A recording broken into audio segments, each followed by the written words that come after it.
small firms are growing by tapping into international markets. And joining me today is Jordan Coletta, Vice President of E-commerce Marketing for the world's largest small package delivery company. You know it as UPS. And UPS ships to more than 200 countries, and that adds up to about 15 million packages a day all around the globe. Sounds like some really big numbers, Jordan. But in terms of globally speaking, that's really just a small amount of people who are doing business around the globe. Why aren't more, maybe say, American small business owners tapping into that international resource and shipping overseas? Sure. Well, Ivy, when we look at this area, we've commissioned some surveys to understand really why don't businesses really stretch out, really reach out. And it really boils down to a couple key things. First of all, like everything, the perception is everything seems to change. You have language as a possible barrier. You have risks, things that they leave the edges, and all of a sudden, how do I deal with things if things go awry, right?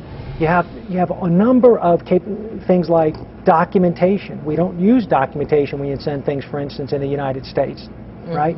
But now all of a sudden you need to prepare documentation to get the item through customs so it could clear properly to arrive at its destination. And then you have other things like duties and taxes, things that requires some pre-planning up front. You need to know these things in order to make that international shipment effective. Phew. Well, I'm overwhelmed already with all those obstacles. It's no wonder more people don't go global, but I bet UPS has some solutions for some of those obstacles. We do. We've taken a real close look at this area because we understand that a lot of customers just have absolute fear of going international, right? And so we think we have the right combination to help customers get over those fears. Like, first of all, when it comes to things like, can I ship this item, the exact item? Is this allowed in that country? We have solutions that help you do that. And then it's like, okay, if I'm going to send it, and there might be these duties and taxes, how do I know that? We have that capability as well. So all of a sudden you start stacking up kind of a logical progression of things you just work through. It's just like what we do for domestic shipments with a small business. They understand credit, they understand, packaging, they understand completing the order. They're common because, small businesses do that every day. We believe we can get international shipping to that same level. It's just a different set of items on the checklist. Okay, so one of the obstacles you mentioned was like documentation going overseas. That can be really challenging and a little bit overwhelming. Sure. So how does UPS help with that? So we have a couple different solutions. First of all, we have resources on UPS.com that will help a small business determine what paperwork is required. Okay. So that's important to know. Also, we have some capabilities that, for instance, if you didn't want to actually have to print out the documentation, like typically a commercial invoice is required on international shipments. One of the features that we offer is something called paperless invoice. It allows a company to be able to produce their shipment and not actually have to deal with the paper. It's all done electronically behind the scenes. What's nice about that is the information is moving at the same path, if you will, that the package is going, and it's there on time so it can get cleared and off to the customer. So there's these kinds of solutions available at UPS.com that small businesses can take advantage of. Is technology play a factor when it comes to tracking those packages internationally, also for offering peace of mind for those small business owners? We're already feeling overwhelmed. Yeah. Is there peace of mind? Absolutely. And when we think about it, for instance, we think about tracking and visibility and communications. That can be so important. But, by the way, another barrier that comes up is language. So how do I communicate to someone in another country that doesn't speak English?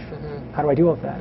So, for instance, if you sent a QuantumView Notify, you can specify, I want the language to be in a particular language, like I wanted it to be in Russian or I want it to be in what have you, so that when the QuantumView Notify shows up, it's in the right language.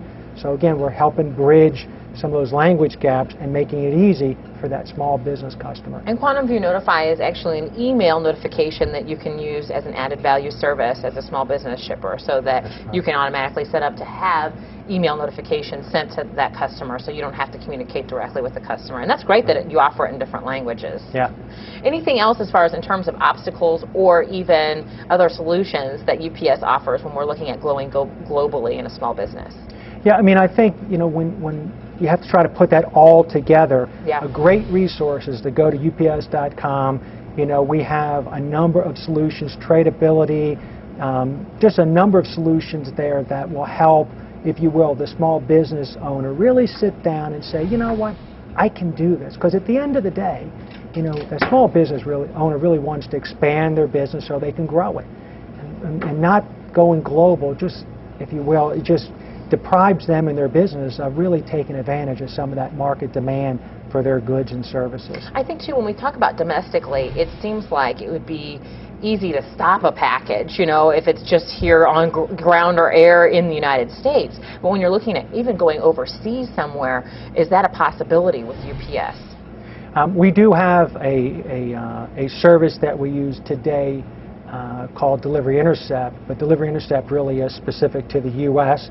But one of the solutions that we have, as you were describing, you know, that concern, is another solution set that we have called international returns. Okay. See, you know, you bring up a good point about, well, how do I control these shipments? So, as an example, one of the reasons why U.S. or small businesses don't want to ship is because if I ever send something and now I have a return and someone in another country says, I want to return it, how do you get it back? Because you still have to deal with documentation.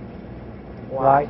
So UPS, we offer a solution where you can essentially take care of all the things you need to take care of to get that item back to yourself with the documentation being provided for. So again, you know, control, we think control is another big factor of really harnessing those international opportunities. Jordan, it sounds like UPS has got a number of solutions for small business owners who are looking to go global, but are there any other resources that we should keep in mind? There are. You know, we have a partnership with the U.S. Commercial Services, and what's really nice about that is they have some great expertise to help small businesses really frame out how they would go to market, you know, globally. Wow. And you know, the SBTV viewers could go to the web and find out more about them. I think that's another valuable resource in addition to ups.com. Perfect. Thanks, Jordan, for joining us. The U.S. Commercial Services can be found through the Department of Commerce. You can look for more segments here on SBTV.com. And as always, you can go to ups.com for more of any of the solutions that Jordan and I have talked about today as far as taking your small business global.